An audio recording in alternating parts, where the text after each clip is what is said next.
স্বাগতম জনাইছো Assamese unknown factor অন্য এটা ভিডিঅ' লৈ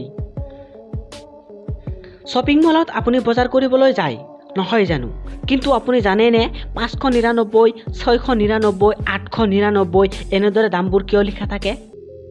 আপুনি বাৰু ভাবি চাইনে তেনেহলে জানো আহক এই 99 ৰহস্য কি হয় বজাৰত 99 বহুতো গুৰুত্ব আছে আপুনি যদি শ্বপিং মলত ভৰি থলে তেনেহলে তো কথাই নাই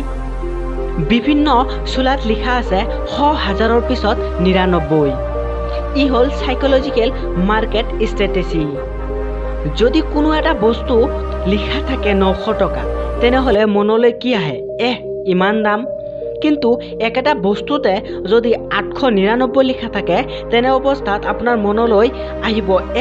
বেছি দাম নহয় 800 টাকাহে আপুনি পিছত লাগি থকা 99 रुपीसৰ কথা পাহৰি গলে শেষত গৈ আপুনি 899 ঠাইত 900 টকা দি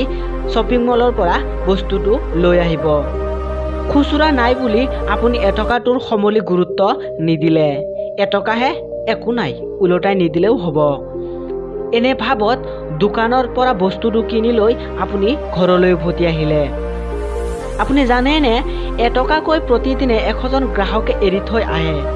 তেনে হলে 365 দিনত কোম্পানীটোৱে কিমান টকা লাভ কৰিব ধৰি লওক কোনো এটা কোম্পানীৰ ভাৰতত 150টা ৰিটেইলাৰ আউটলেট আছে প্ৰতিখন ৰিটেইলাৰ আউটলেটত গ্ৰাহকে যদি এটকাকৈ এৰি থৈ আহে তেনে হলে সেই শ্বপিং মল বা সেই কোম্পানীটোৱে প্ৰতিদিনে 56 লাখৰ অধিক টকা গোটাব পাৰে গোটোৱাত সহায় কৰিব আপোনাৰ আৰু মোৰ নিচিনা সকলোৱে এৰি থৈ অহা হে এটকাটোৱে কেতিয়াবা